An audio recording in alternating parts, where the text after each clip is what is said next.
beneath the stars so bright. Pull your hat down, make sure your cinch is tight. Horses kinda snuffy, cold chill up your spine. You'll get your ass moving, son, we're burning daylight.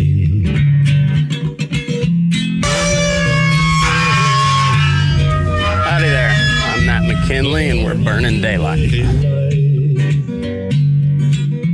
In the saddle till the job's done right. Welcome to Burnin' Daylight, the only podcast for the working cowboy.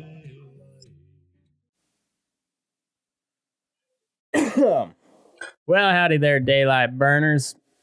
Happy Monday. Happy New Year. 2021 was a doozy, but I think 2022 is going to be better than ever. But I'm always kind of an optimist like that, or at least I try to be. So, yeah, we're gonna have a good 2022. That's my thoughts. And to kick it off, I know I already posted the 2021 wrap up, but I'm gonna call this the first official episode of 2022. But also recorded in 21 with former Canadian Member of Parliament Maxime Bernier. And he is doing some really interesting things over in Canada and seems to be one of the last kind of signs of life for any sort of liberty-minded people in positions of power in Canada. So I was really glad that he sat down and visited with me. It's a tip of the cap to all my Canadian listeners up there. So I hope he did you proud. I really enjoyed visiting with him, and I can't wait to get him back on. I I have a feeling I could talk shop with that guy for hours at a time. And a huge shout out to young Katie for putting this all together. But I think you're gonna like this one a lot. Here is my interview with Maxime Bernier, leader of the People's Party of Canada. Let's get into it.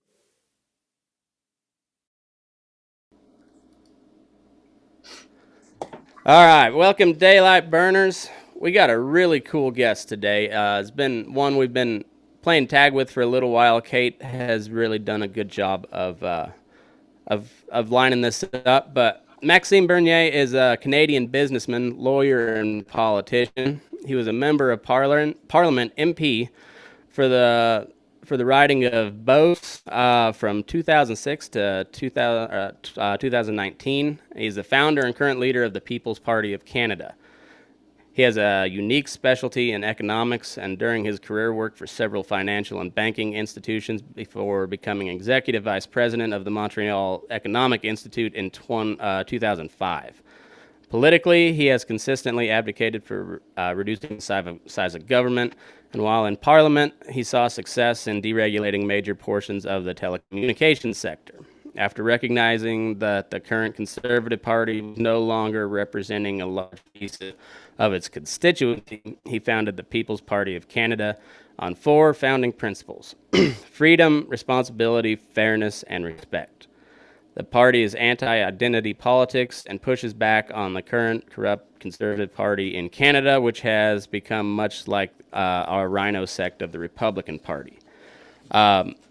Maxime has really came to relevance in the media as of late due to his anti-lockdown and vaccine mandate stances, anti-vaccine mandate stances, and it was arrested for simply exercising his right to free speech, which I guess that's what we have here. You guys don't technically have that up in Canada, but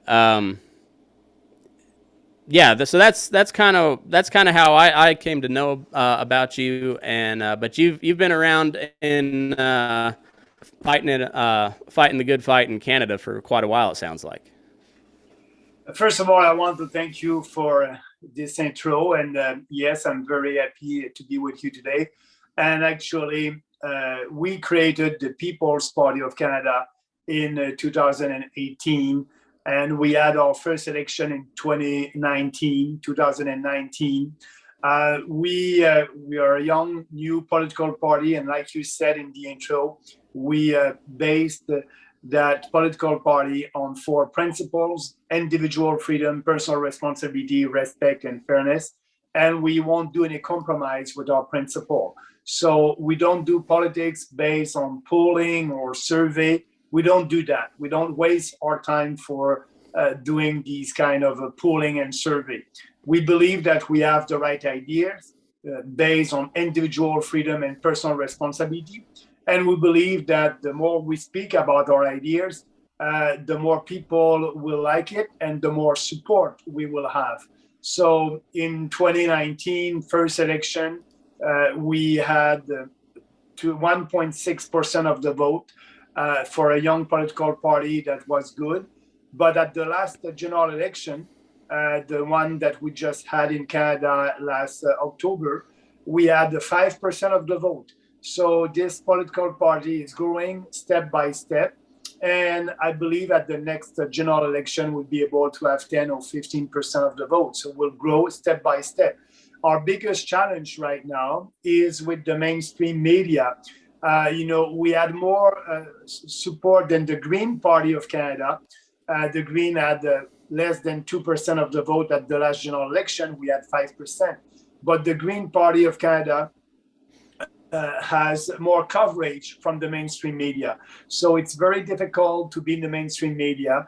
And that's why, I'm with you and I'm doing a lot of alternative media. And when I'm traveling across the country, I always try to reach local newspaper, local radio station. So we had more coverage like that. But step by step, we will grow. And you said in the intro that I was arrested. You're right. Last summer, I was starting to campaign for the election that happened at the end of 2021.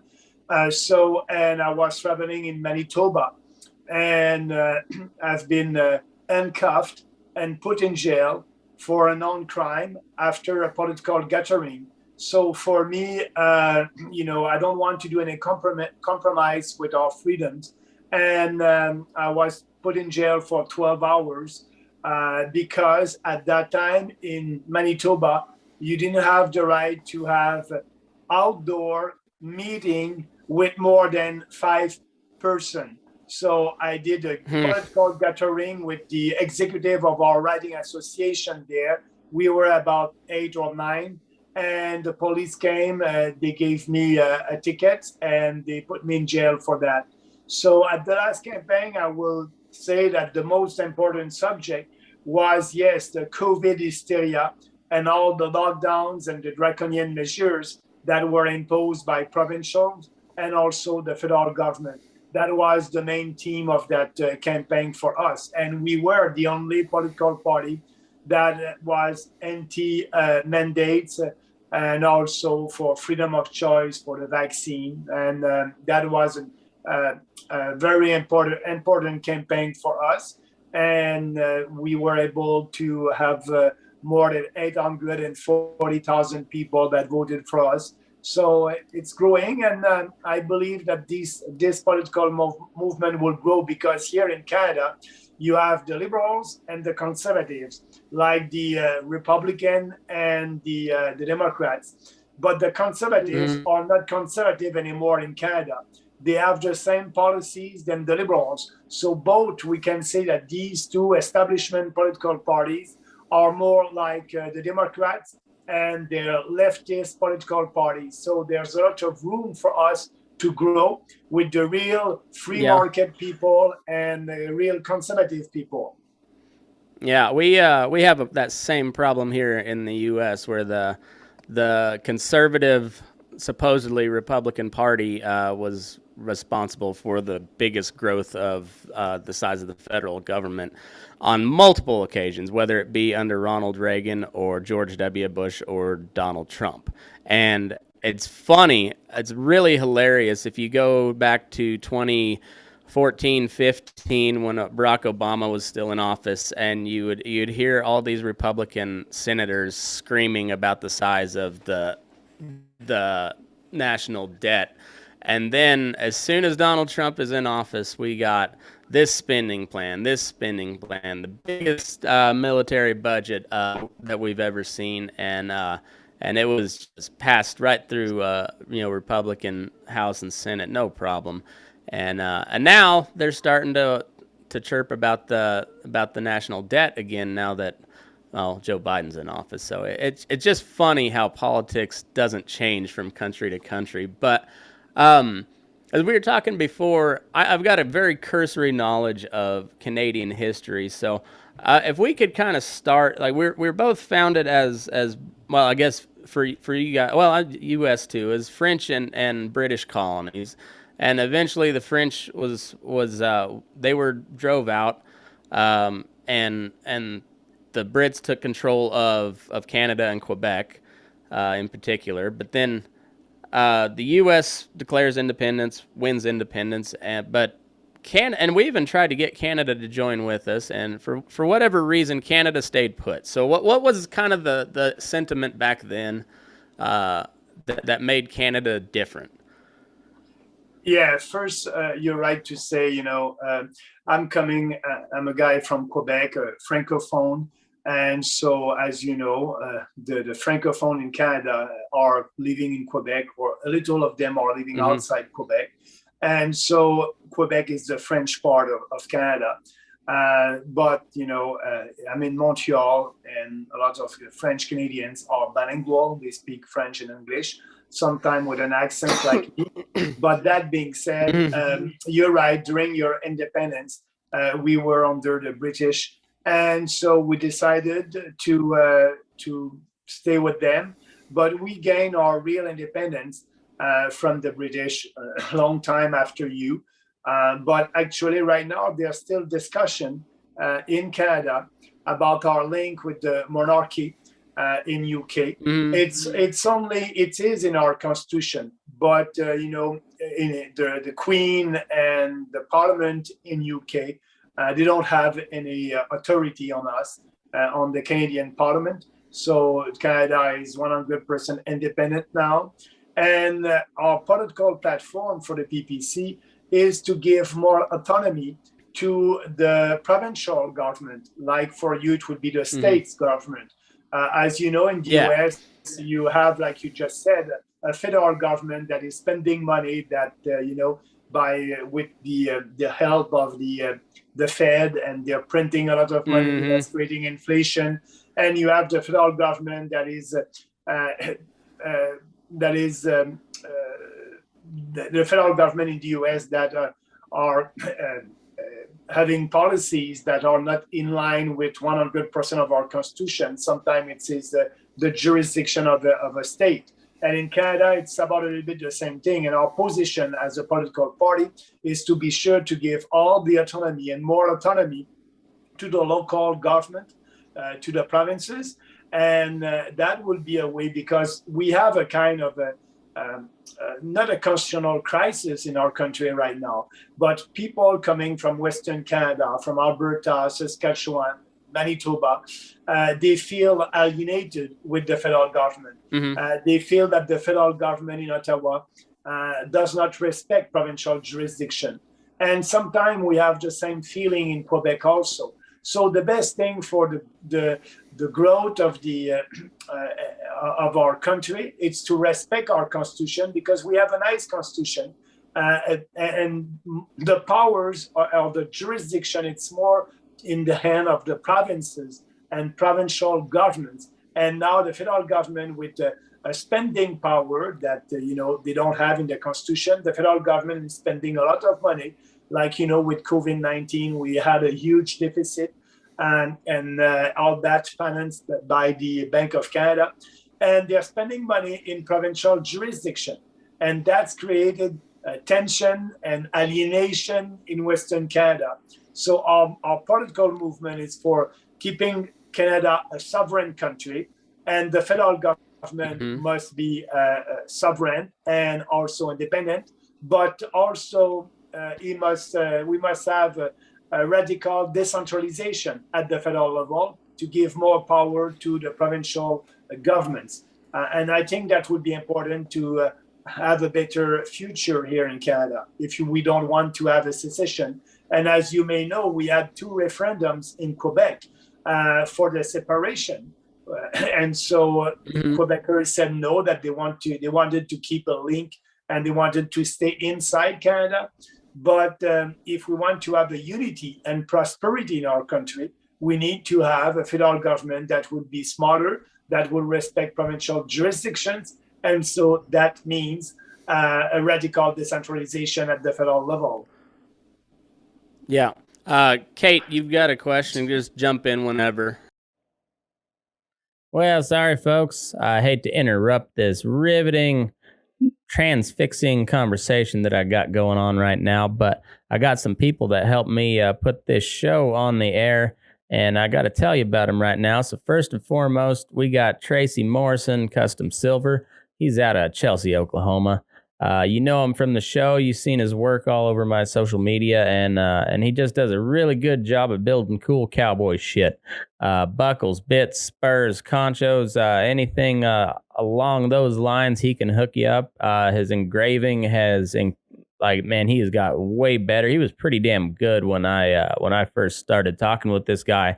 But man, he's increased a bunch since then, and he's doing it full time now. So he's making really good work. He's pricing it for the working cowboy, and he's building it for the working cowboy.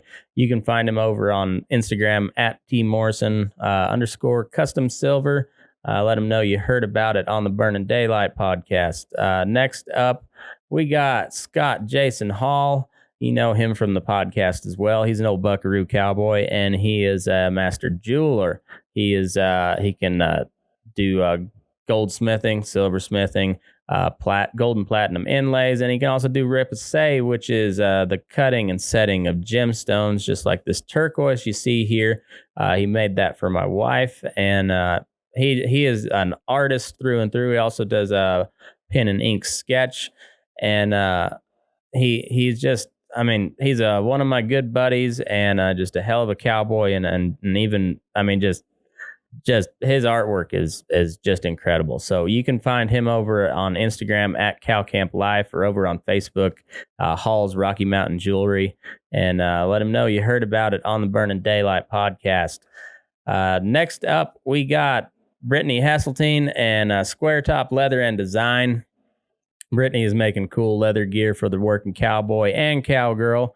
She's out of Pinedale, Wyoming, and she just does really cool stuff. She's making me a pair of leggings right now, and I can't wait to see how they turn out. She does, leggings, shotguns, bat wings, chinks, Arminas, all that, head stalls, breast collars. She does purses for the ladies or for the dudes, if that's what you're into. We don't judge. Well, yeah, we judge a lot over here, but it's all in good fun. And hey, if you're a man and you want a leather purse from Brittany Hasseltine, you can find her over at Square Top Leather and Design. Got a underscore in between all the words there. So go check her out, give her a follow, let her know you heard about it on the Burnin' Daylight podcast. And next up, we have Cartomax.com. They are hold on, let me get that pulled up. Cartomax.com. They are the best. Where are they? There we go. They are the best supplement company out there. They're owned and operated by a former Navy SEAL Sean Matson, and they're doing all natural, least amount of ingredients they can in all of these supplements. The hydration, the Hydromax.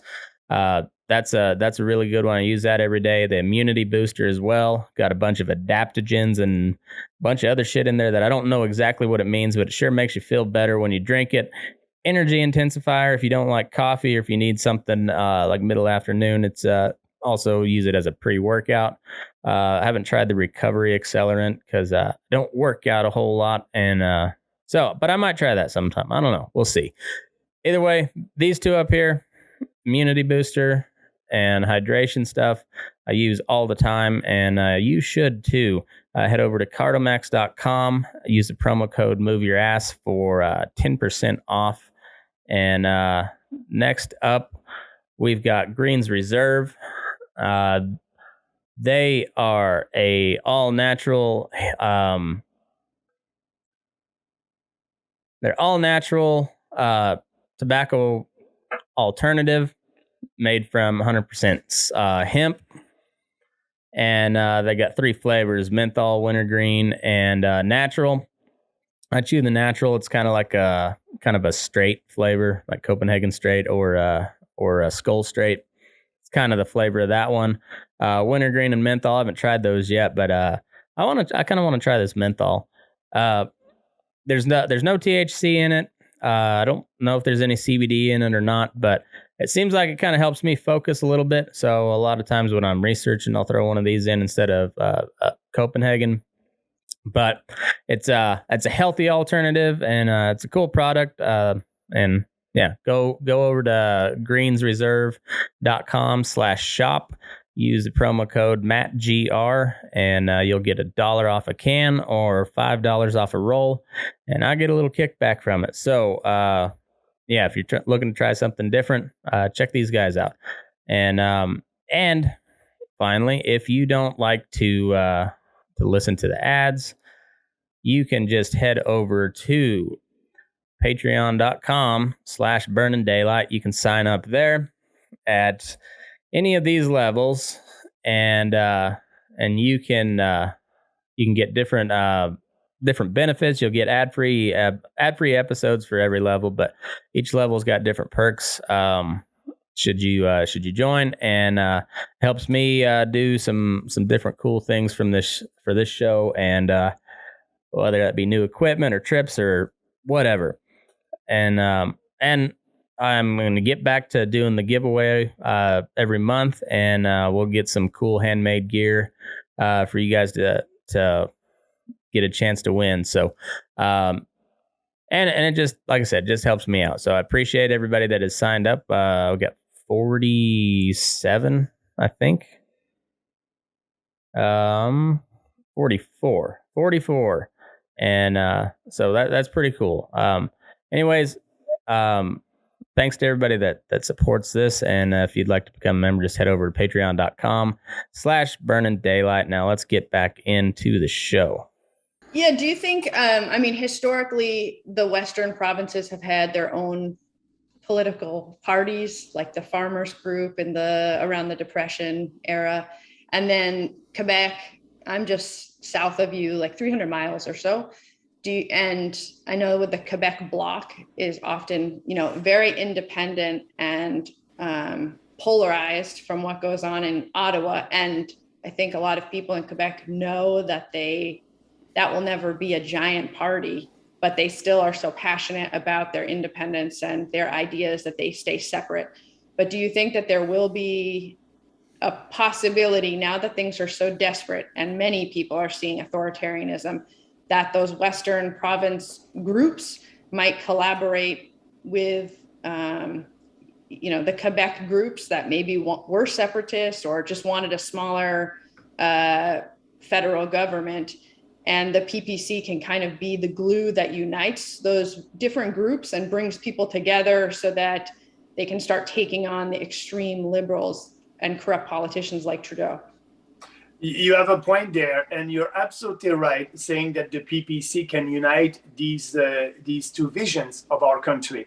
The nationalists in Quebec, that these people believe in independence for Quebec, but as you know right now, the independence in Quebec is not popular, and so yes, Quebecers are electing at the federal level people that represent Quebec, the Bloc Québécois, like you said. But at the provincial level, that's not a question. The independence is not a question anymore. So, but for us, what the Bloc Québécois is asking for, the Bloc Québécois is asking for more autonomy for Quebec. And that's the position of the PPC. That's our platform. So yes, we can have some people that voted for the Bloc Québécois that can vote for us in the near future. But also in Western Canada, you're right, they had before us the Reform Party. That was a political party based in Western Canada. And they were also arguing and pushing for more autonomy for provinces and a more a smaller government in Ottawa. So our platform, that's why, we had a lot of support in Western Canada. And actually, I believe that the future of the PPC is we are the only party that can unite these two visions. And because they have a common ground, and the common ground is more autonomy for provinces. And yes, you're right. Right now in Western Canada, they had at the last election a kind of an independentist movement at the federal level, but they had less than 1% of the vote. And so I believe that Canadians don't want the separation. Quebecers don't want the separation, and people in Western Canada, I believe that they don't want to be separate, and they want to live in that within Canada. But both of them, I believe, want more autonomy for their provinces, and we have the solution. That's our platform, radical decentralization. So answering your questions, you're absolutely right. We can have the support of some nationalists in Quebec, and we can have the support as a political party from some Western people that are not happy with the situation in Ottawa right now. And could you tell us? Oh, sorry. Go ahead, Matt. Oh, I was going to say we should have some sort of movement in Canada and the U.S. too, to where like the more radical states or provinces get expelled from the union. Like I know that California brings a lot of produce and a lot of economic activity to the U.S. GDP. But, oh, man, they're such a drain on everybody. So, like, I'd be fine with expelling them or say maybe not New York. New York's a little more redeemable, maybe. I don't know. It's hard to tell them, but, like, at least, like, censure them or something. Like, put them in timeout. Because at some point, you're just like, how do you get, like, what is your end goal? Like, that. Yeah. You're on a direct road to Soviet Russia, and I don't know how you don't see that. Yeah, no, you have a point there. Actually, I was in Florida the month of November with my wife, Catherine, a month over there. We went to the house there, and I can tell you that was life as usual. No mask mandate. I was able to go to a restaurant because, like you said, right now, I decided not to take the 2 shots, and same thing for my wife. Why? Because I'm 58 years old, I'm in shape, and I look at the data and the statistics. I had 99.95% chances of surviving if I have COVID. And that's why I said, the statistics are on my side, and I won't take the 2 shots. That being said, I had COVID about 2 months ago, and it was like a big cold for me. I was in bed for 2 days, so now I have antibodies, and but here in Canada, because I didn't take the 2 shots, I cannot go to the cinema, I cannot go to the theater, I cannot go to the restaurant, I cannot go to my church, I cannot participate in civil society, I cannot travel actually across the country. I'm a leader of a national political party, and my job is to travel across this country. And as you know, Canada is a huge country like the US. Yeah. And I cannot travel by plane or by train because I don't have the 2 shots. But that being said, we are all in the same boat right now because vaccinated people and unvaccinated people can catch and spread the virus. So there's no reason anymore to do that discrimination and segregation, but it's still in force in Canada. So I really enjoy my time in Florida, And what I can tell you, I know that California, you know, they are more socialist than other places in the US, but I understand that Americans are moving a little bit more than Canadians. And when I was in Florida, I've read the news that this year, more than 150,000 people came to live in Florida coming from other states. So these people that are leaving California, like Joe Rogan and like other people, YouTuber like that were in California, decided to go to Florida. So if you are in the end, you are voting with your feet. So when you do that, more people are doing that. They will have to, the politicians in California will have to question themselves if the population, want to leave the state. They will have to question their policies. So at least you are able to go in another state where you have more freedom. Here in Canada, first of all, I cannot travel. I can travel by car, but it's not efficient for me. If I want to go to Vancouver on the West Coast, I'm in Montreal, and they have the same. Every province right now have the same authoritarian measures, and there's no place where I can move and enjoy more freedom. At least in the U.S., you have some states like Florida, Texas, other states where you can enjoy your freedom. Yeah, it's wild.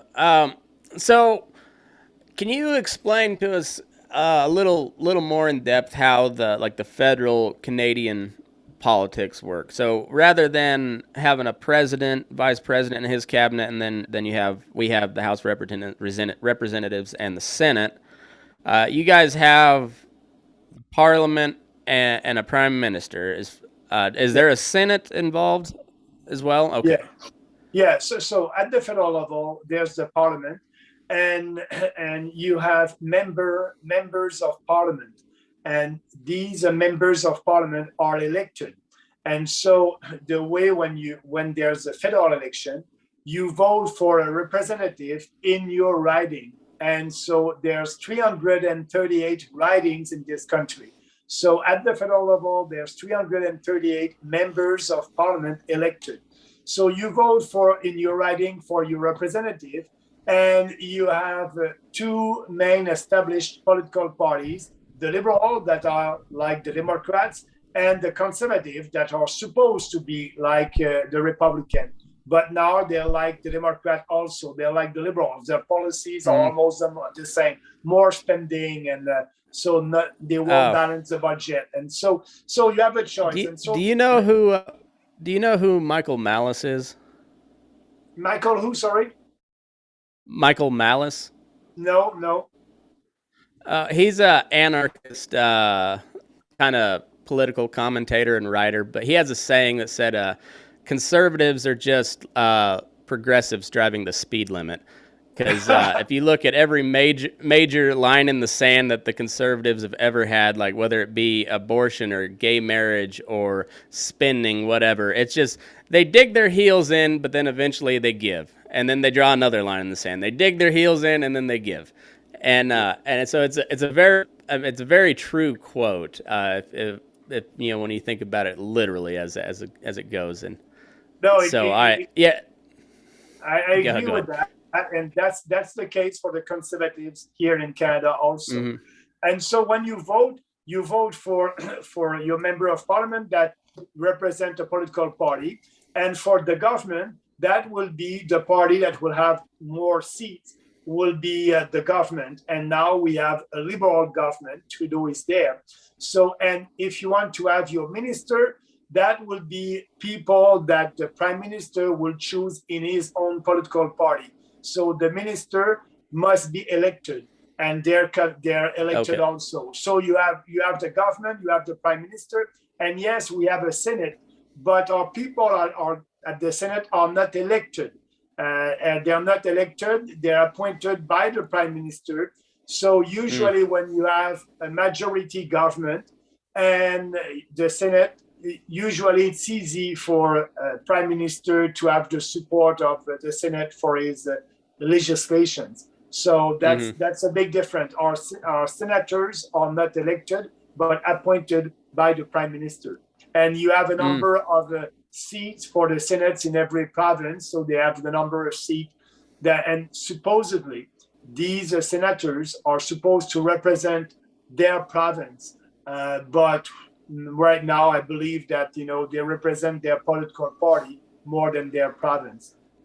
That's funny because that's exactly how the Senate here works. Where they're popularly elected, where before they were appointed by the state legislatures, and Woodrow Wilson helped usher that through. Woodrow Wilson might be one of the biggest villains in American history, whether it be the Federal Reserve or the federal income tax or the popular election of senators, which I don't know so much on that. But either way, it seems like if we had the appointment of senators like we had prior to 1917, I think it was, we're looking at a majority Republican Senate with with a very closely divided, or like basically half and half House of Representatives, and that really changes the political landscape a lot. If we go back to that old system, that would take a constitutional amendment to go back to that. So that's never going to happen. But it's fascinating how those little tricks that the progressives have played over the years. It's just inch by inch by inch, and then you look around and you're like, man, it's almost like an out of control train at this point. And I keep thinking it can't get any worse, but then I look up north to you guys, and you guys have quarantine camps, which they don't want to call concentration camps, but they're concentrating people that are sick with COVID. So I mean, I don't know what the difference is, and they're not a forced labor camp yet, but that's where that shit leads to. And actually, last winter in Quebec, in Montreal, we had a curfew. So you were not able to go outside at 8 o'clock p.m. until 5 o'clock a.m. And when the provincial government imposed the curfew for Quebecers, that government was very popular. And they did a poll and survey, and the population agree with that. They wanted to have more lockdowns and more curfew. So the propaganda and the fear was very efficient, and is still efficient right now. So you have provincial and federal governments that are doing politics based on survey, and they look at their survey. When you have 70% of the population that said it's okay to do a segregation and discrimination against the unvaccinated people, you go further and step by step. And apartheid. The fear is there. And now there's the new variant, the Omicron. And, it's nothing. It's less than a flu. It's nothing. But if you read it's actually a really good thing. It's a really good thing because it's as if we go back to what we've all learned about viruses at a high school level, is as they mutate, they get more transmissible but less deadly. And that's exactly like, this looks like it was the best of all worlds, because there's like 32 different mutations or whatever, and it's it went from being 3% of the new cases in America to 73% in about a week. Like, so it's spreading like wildfire, and we've had one documented death, and they're not even sure whether it was the Omicron that got him, or if he just tested positive with Omicron as he was dying, because he had a slew of underlying health concerns. And so it looks like it's turned out to be about like a common cold, which is a fantastic thing. Like, they should be harping on that, like, hey, there is light at the end of the tunnel here. No, it's just doom and gloom. Absolutely. And now the fear, if you read the newspaper in English or in French here in Canada, it's all about, oh, we don't know, we need to have more data. But if you look at the data and the statistics coming from Africa, you know that this the variant is not dangerous, and it's very, very mild symptoms. But it's not the case. If you read the newspaper, it's we must scare that it's too dangerous, and that's why they're saying, at Christmas time, here the premier of Quebec said that if you have the right to have people at your house to celebrate Christmas, but a maximum of 10% vaccinated. And you have some people in Quebec that will listen to that because they're scared, and they will listen to that. But can you believe you have a political leader that are telling me what to do in my own house and if I can celebrate Christmas or not? That's socialism. It's crazy. Yeah, and I do see these little glimmers of hope throughout the U.S., and I don't know if it's the same thing in Canada, but for 2 straight years now, they've tried to say, like, it's too dangerous to celebrate with your family. And, California had all these rules in place, and they said no fireworks on the 4th of July. The most un-American goddamn thing you could ever say is no fireworks on the 4th of July. And you saw the most progressively liberal shithole cities ablaze with fireworks on the 4th of July. LA and New York, like every dog in that city like had just severe panic attacks from them just overwhelming amount of small arms fireworks over LA and New York. And so I was like, it's still America, damn it. I mean, it's still America. Like we might have lost our way a little bit, but we're still there. And it's little glimmers of hope like that kind of keep me going. And then during the holidays, I've not heard anyone say that, oh, well, I'm not going to see my family because the government told me not to. I've had a few people say, like, hey, I'm feeling under the weather, I'm going to stay home, which is a rational thing to do. But nobody said, COVID restrictions are keeping me home. No. People are still living life for the most part. And I think everybody gets in their little bubbles, and especially at the political level, like everybody's in their bubble, and like very few, even like what can be considered the good Republicans, or like the Republicans are kind of on my audience, like the good guys, and I don't like them either. But there was I think it was Pat Roberts was his name. He was a senator from Kansas. I lived in Kansas for about 7 years. His hometown was listed as Dodge City, Kansas, but he would make a stop once or twice a year in Topeka or Dodge City or Kansas City, and then the rest of the time he spent in Washington D.C. And he knew what American Farm Bureau wanted him to say. He knew what the big packing plants wanted him to say. He knew he knew what the seed companies wanted him to say, but he had no clue what his constituents wanted. And that's just one example of 535 in the United States at the federal level. Well, one Republican that I like, from Kentucky, I believe, Rand Paul. Paul, yeah, he's a good one. He's a little bit more like a libertarian. So at least he did a good fight with Fauci. He's been heroic with Fauci. Yeah. I think he's been nothing short of heroic with just holding Fauci's feet to the fire, because the more we learn about this, we're going to find out that Fauci had a lot more to do with the origins of this virus than we were led to believe, and he also has a lot to gain from these vaccines as well. And it's real convenient how that's not allowed to be spoken about in the corporate media. Yeah. Or social media either. Yeah, speaking about the Republicans in the U.S., it is a little bit like the conservatives here in Canada, and that's why in 2018, I was a minister under Stephen Harper when Stephen Harper was a conservative prime minister in Canada. I've been elected the first time in 2006, like you said, until 2019. In 2019, I did run under the new political party, the People's Party. Didn't win. I believe that I'll win a seat at the next general election. But that being said, when I left the Conservatives, that's why, because they were not conservative. And I said this party at that time, and we have more proof now, that I said at that time in 2018, the Conservative Party of Canada is morally and intellectually corrupt. And I was right, because their only goal is to be in government.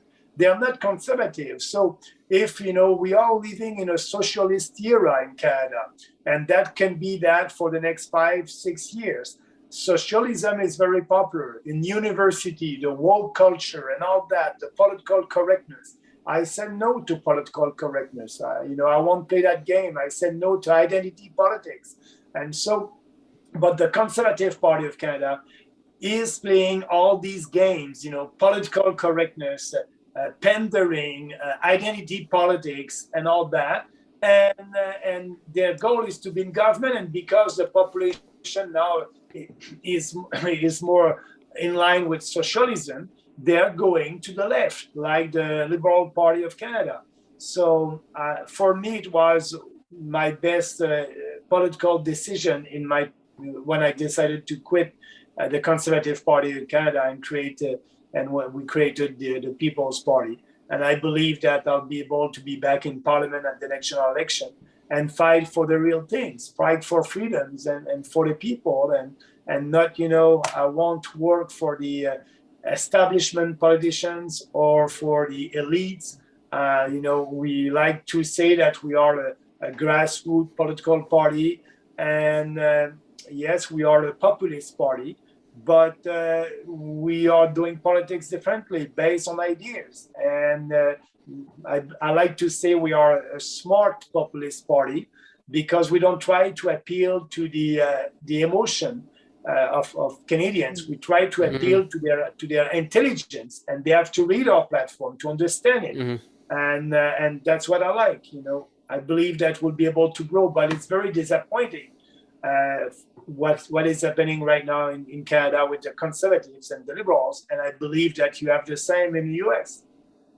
And I think that it's incredibly clear that you were right about all of it, because if the Conservatives were a wholesome, just a group with honor, they never would have done the stuff that they did to you. I mean, I think when you tried to, express your opinions on Twitter, and how they came after you, and they hired groups to go after you and slander you. And I mean, it's incredibly clear. And I think that,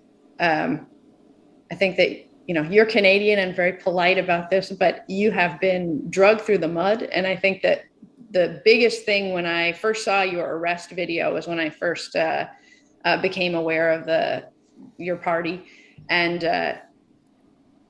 I just think there's an incredible strength and resilience within you that is so incredibly honorable. And as someone who I've been canceled locally for, very minor things, similar to your sort of tweets. And I think that's one thing that I was wondering, how have you done this? I mean, how have you and your wife, Catherine, have you agreed upon doing this? And do you think that having your father in politics before kind of helped prepare you to know that you have to have a thick skin for it, or how do you do it?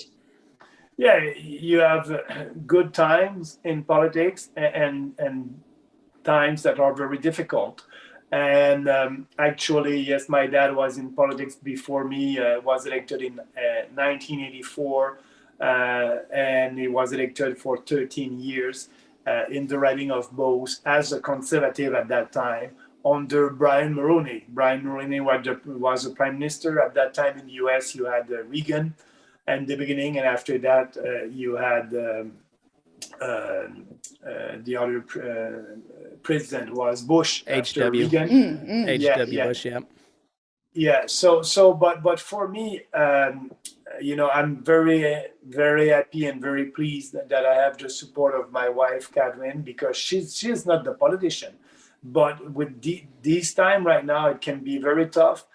for her because we've been canceled. People are saying that Bernier is anti-vax. No, I encourage my dad at 87 years old. He has comorbidities, and I encourage him to take the 2 shots, and he did. And he told me after that, Maxime, I won't take the 3rd one. I said, okay, it's your decision. Yeah. But and I took some vaccines before, but I decided not to take that one. So all over the news in Canada, you are anti-vax. You're a politician that is not. That is not speaking for Canadians and selfish politicians because I didn't want to take the 2 shots. It can be difficult, but I'm the guy and I'm the one who decided to be in politics. And so it can be difficult for your family.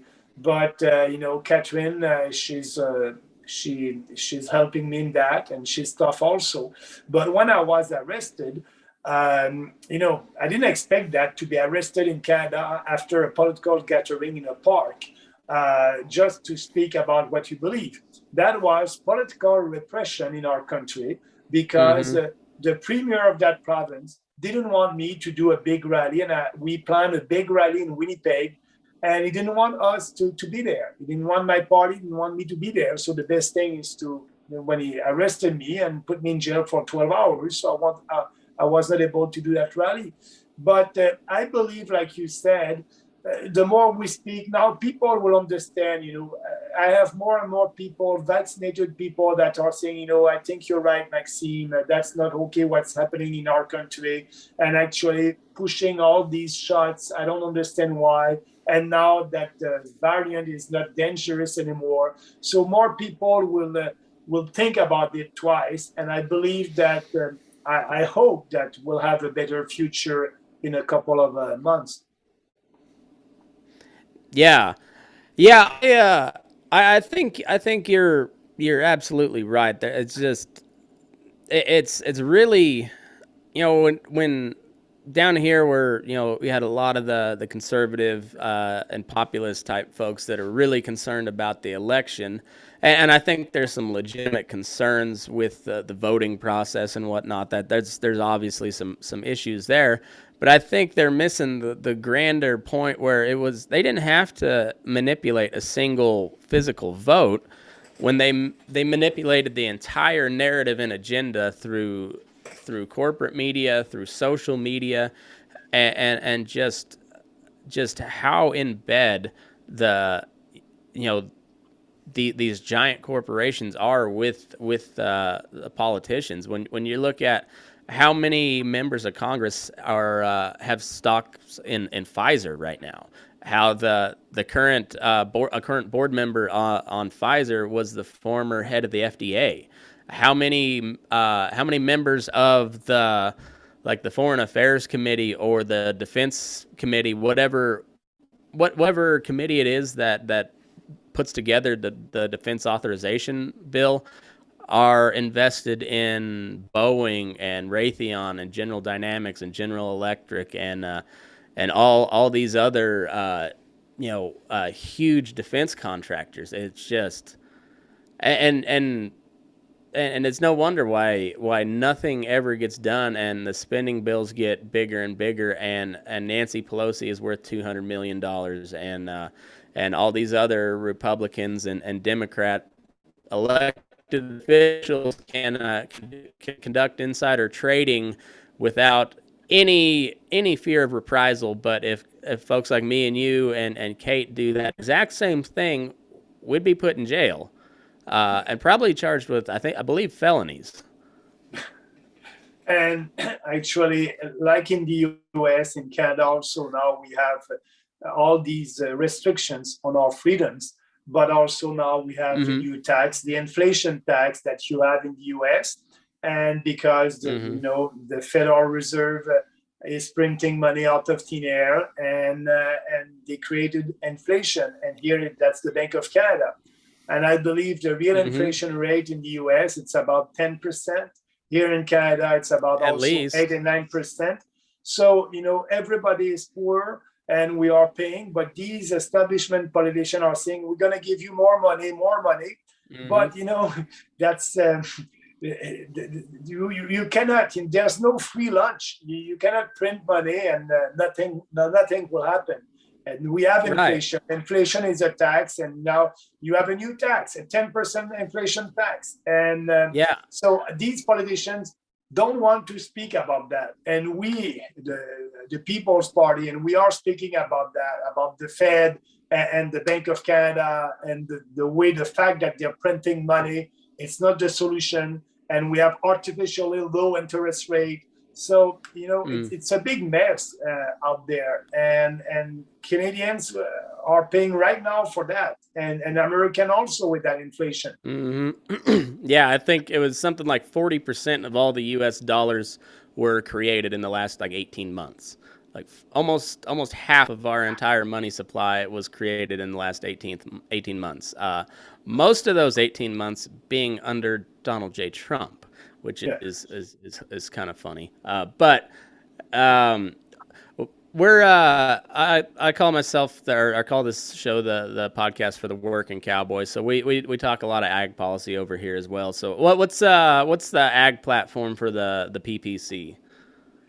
First, we here in Canada, we have a system for milk, dairy, and poultry.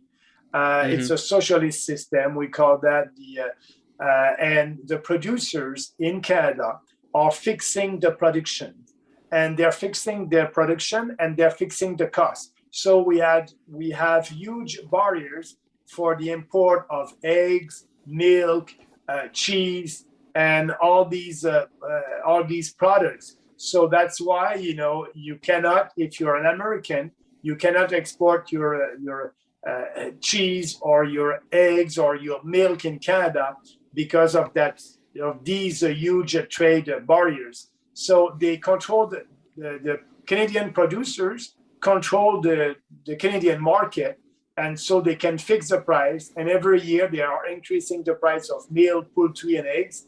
And we are the only political party, national political party, that wants to abolish that system and having a real free market.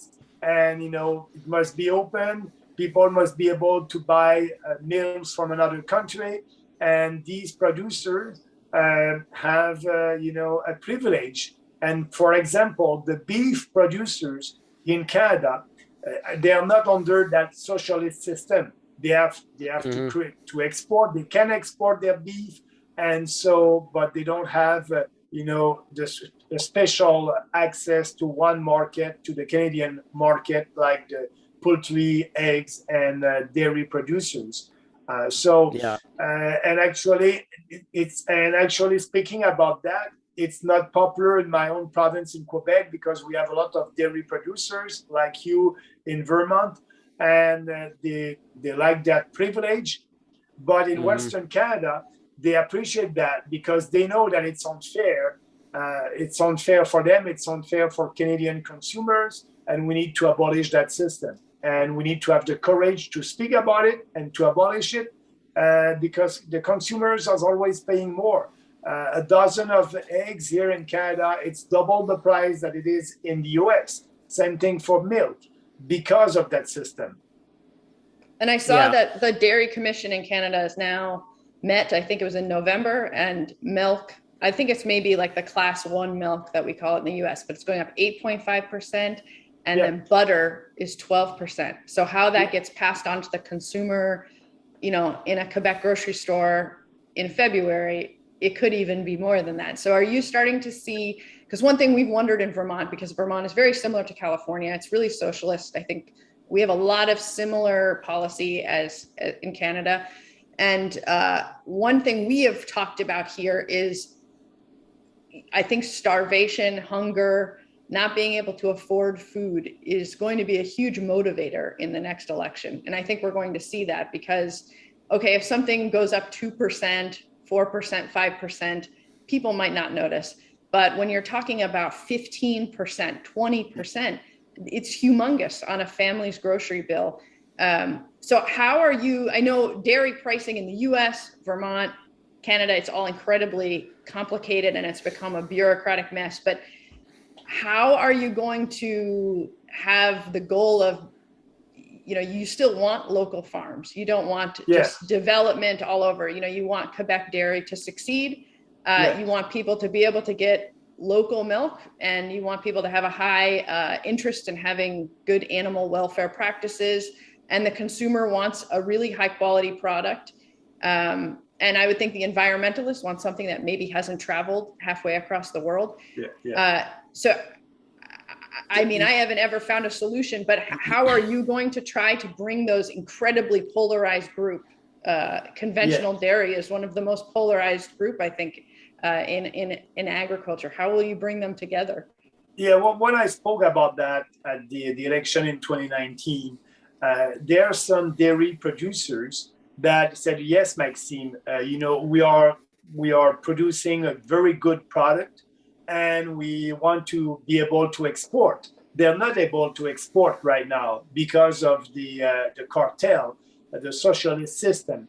So some of them are ready. And my policy was, I will give you a transition period of 5 to 7 years, and you will be able to reinvest for you, improving your production, improving your productivity, and you'll be able to export in 5 or 6 years. So there's a way to do that transition to a more free market system.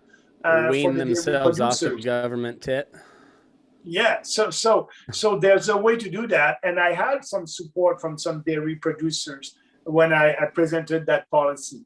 But the majority of them, they like their statu quo. They don't want to reinvest. So, and there's a family farm in Canada. But I think if you look back, now it's a business. It's not a little family farm. It's a business, and they have a lot of cows, and they have to be productive. And I want them to be successful. So doing that transition to a more free market system, it will help them to be more productive. And we won't do that, in a year. We'll give them time to reinvest in their productivity, to be more productive. And so, but you cannot solve that in a year. You have to give them time.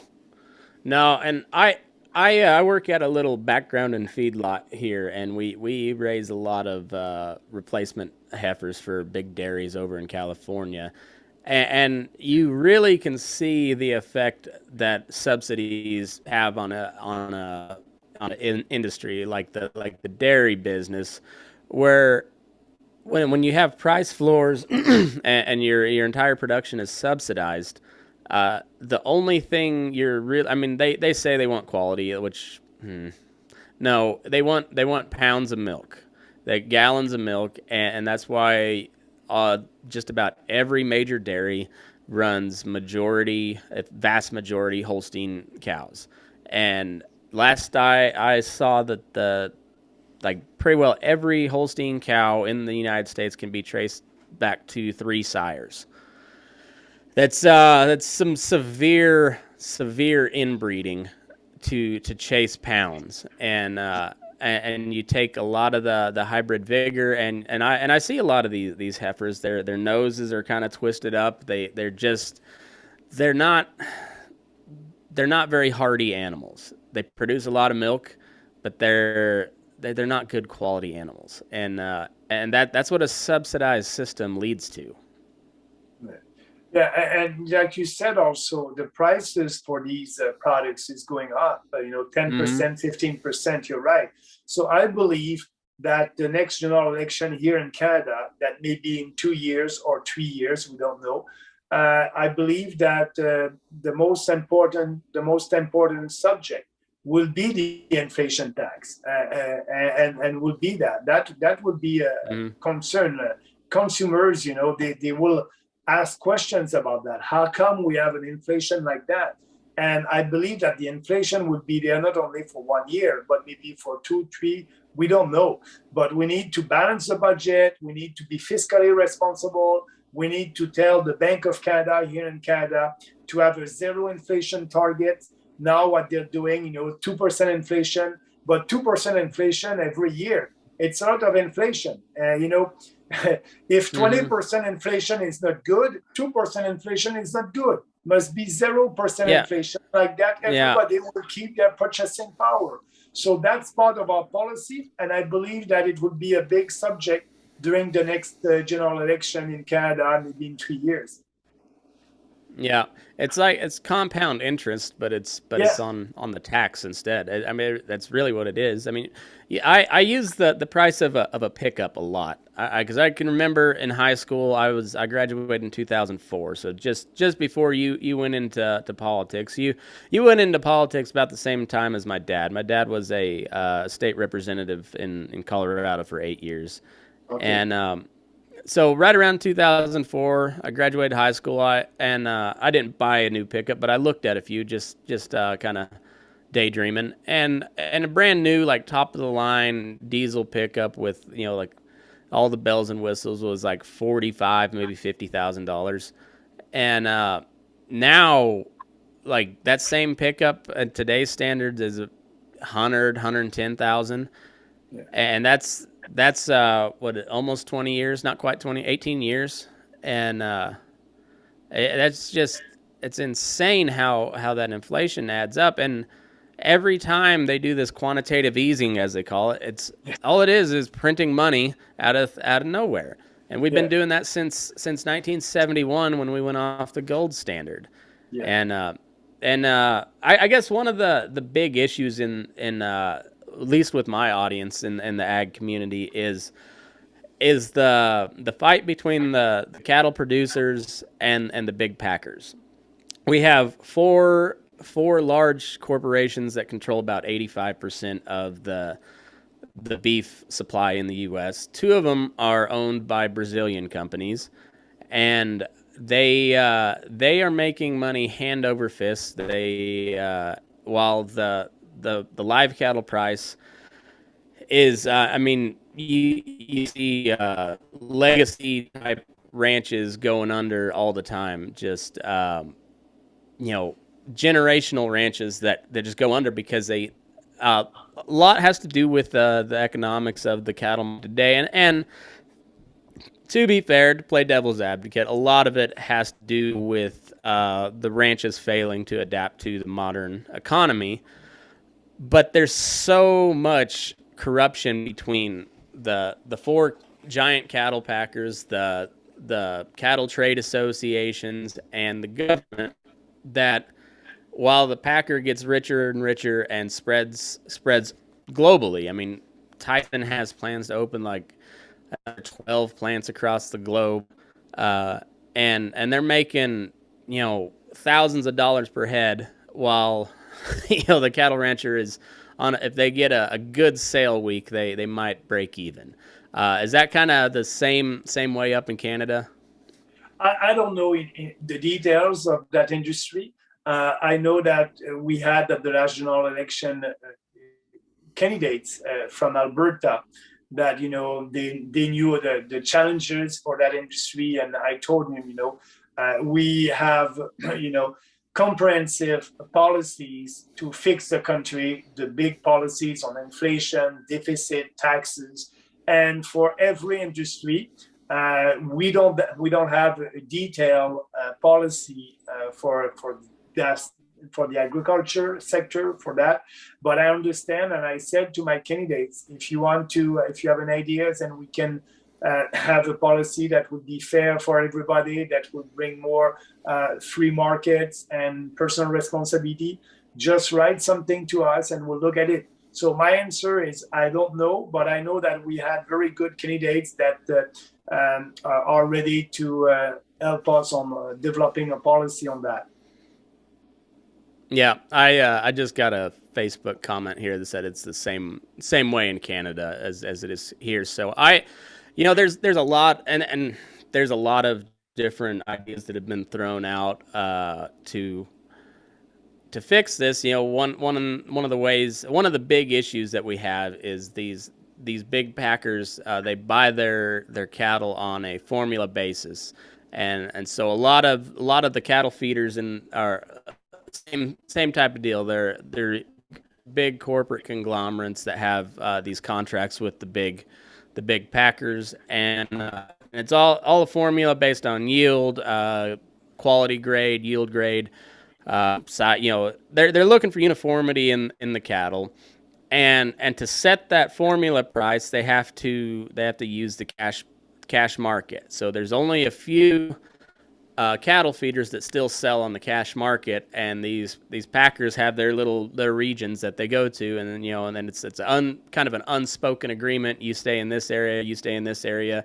You drive the live cattle price down, which drives the formula price down, and it's just this constant system but your big feeders they're feeding the basis of the futures market. They're not really feeding to a break even. They're feeding to the basis, and as long as they beat the basis, they make money, and it's just it's a house of cards system is what it is. And I don't know, there's been proposals for mandated amounts of cash trade, my problem is that it's the same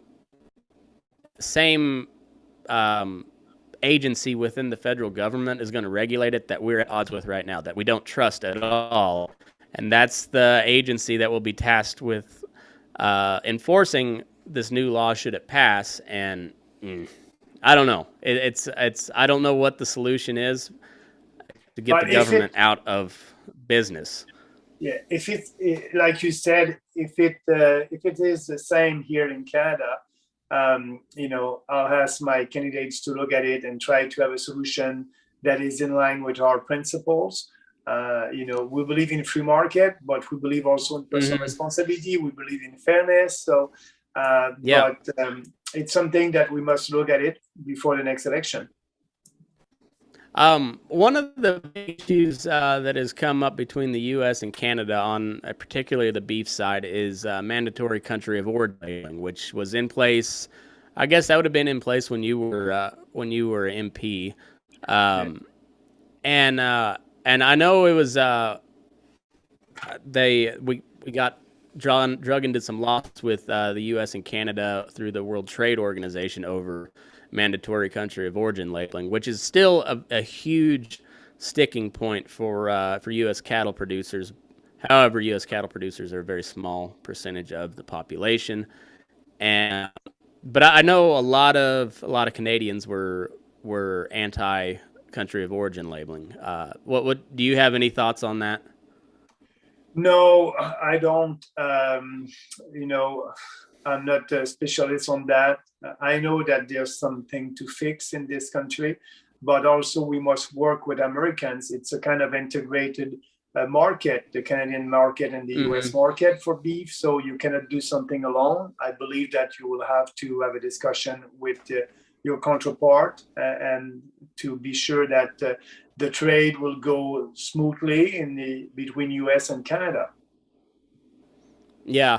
I think there's it's one of those things where we both protect our own interests, Canadian and American, but I think there's a lot of ways we can work together, and I'm a very much a libertarian leaning guy, if not probably more radical libertarian than most. Like I was really excited to listen to you on the Jordan Peterson show. I really I really enjoyed that conversation, and I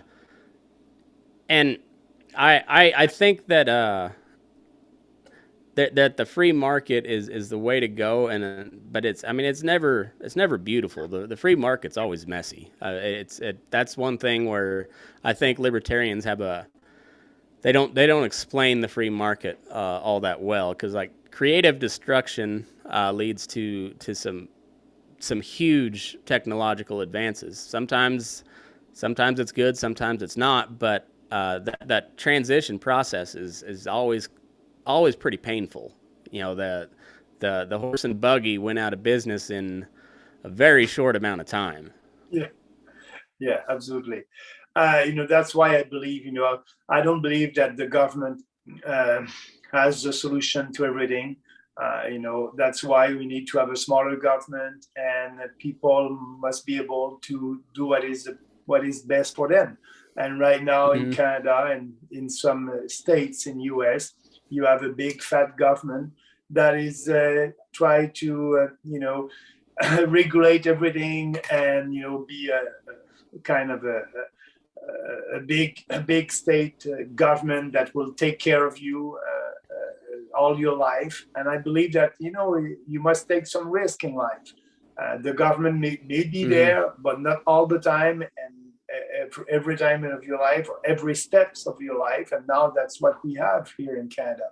A lot of programs, and we don't have the money for to pay for these programs, and that's why we have the inflation tax. So I believe we must go back to a smaller government, like a limited government, like you have in your constitution in the US. Limited government, more power to the people, and more power to the local government. The best government is always the government that is near the people. And so we must give, that's why we believe in the deregulation. That's why we believe in a radical decentralization and giving more power to the local governments. And that is a solution. We cannot fix everything at the federal level. And we must know that. Well, I think it's so we had another Facebook user that probably the same Facebook, but he said same here is the Packers control the markets. They claim the price is low because there's way too many cattle, but people can barely afford the price of beef in the grocery store. And that's the same thing here in the U.S. And it's funny is one of the main even left-wing proponents they say that one of the purposes of the government is to ensure fairness within the markets. And we have a very clear case of price fixing here in the U.S. on the beef side of things. And whether it can be proven in a court of law or not, it's very clear when the live cattle price has not increased with inflation, but yet the price of beef is $8 a pound for ground beef in the grocery store, or $10 a pound. It's astronomical, and we have no issue with the supply of cattle. I can tell you that we got a the cattle supply is fine, and the agency that's tasked with regulating that is in the pocket of the big packers and the big agricultural conglomerates, and they don't have any incentive to do anything. So, but if they don't have the power to regulate the market, the market has a tendency to regulate itself. We've seen that over the years. Monopolies rise up, but they don't last long because they're not efficient. Yeah.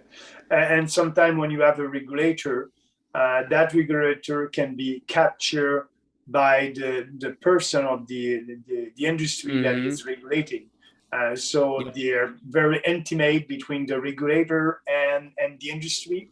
So and sometimes they don't have in mind the logic of the consumers, and so that's something that can happen when you have a very strong regulator that will dominate and do everything for the industry without having in mind the interests of the consumers. That can happen, absolutely. Yep, and those same regulators can invest in that same company, being it's a publicly traded company, and we've seen that throughout throughout history. That's nothing new, but it's one of those. I'm very much a individual liberty first type of guy. I think that's the most important thing. However, if you are an elected official, I think there has to be some sort of restriction on the amount of stock you are allowed to own. Like if you have advanced knowledge of how a market is going to react, and you're allowed to capitalize on that, you should not be in a position of power. That is how corruption starts. It's and then they'll say, there's nothing illegal about it, and then it's unethical, and now you've got to pay a $200 fine while you made several hundred thousands, or saved millions of dollars when the market was about to collapse. What's your thoughts on that? Would you be opposed to elected officials being barred from owning stocks? Yeah, what we have here in Canada, if you are an elected official and you have stocks, and so you might put your stocks in a blind how do you call that? Trust. Trust, yes. And so you cannot manage your portfolio anymore. It must be you. You cannot do anything in your portfolio, and everything must be declared to a public official that will have all that, and that can be public also. So there's a way to manage that. Yes, you can have stock before being elected, but after that, you have to put that in a blind trust, and you cannot do anything. So I think that's the best way to manage conflict of interest. And actually, in Canada, we had the finance minister under Justin Trudeau, that that guy was, and he's still a billionaire, and he had a lot of stocks, so he had to put that in a blind trust, and for the time that he was elected. And I think that's a good solution to evitate any conflict of interest. Yeah, I tend to agree. I think if that's followed and enforced like it's supposed to, I think that's a pretty decent solution. But that's how they're supposed to do it here too. But it's still amazing how Nancy Pelosi's net wealth has risen to almost $200 million when she makes less than $300,000 a year as a salaried individual. But it's not her that made the money. It's her husband. So it's and they don't talk at all, apparently. Yeah. Oh my God. It's wild. Well, I want to be conscious of your time. I've really enjoyed this conversation, Maxime. I appreciate it. It's been an honor, and I think it's been a fun chat. I've really enjoyed it. I want to thank you also. That was fun, and also if we can be in touch in the near future, let us know. And I know that you have mostly American viewers, but I believe you have some Canadians also. So for me, that's an opportunity to reach more people. So that's why I decided to do your show, and I really appreciate it. That was fun also. I want to thank you for that opportunity. Yeah, absolutely. Kate, you got anything you want to add before we head out? No, but maybe when they open the border and we can have travel, then we can have a maple syrup tasting competition, and we can put the Quebec syrup against the Vermont syrup. Yeah. I was gonna say, I had a conspiracy theory that popped up in my head the other day that you Canadians are the ones actually starting all this inflation by tapping into your maple syrup reserves. It's not a great conspiracy theory. I gotta spend a little more time on it to make a little more sense, but I'll work on it. Anything to give a little extra jab at you Canucks.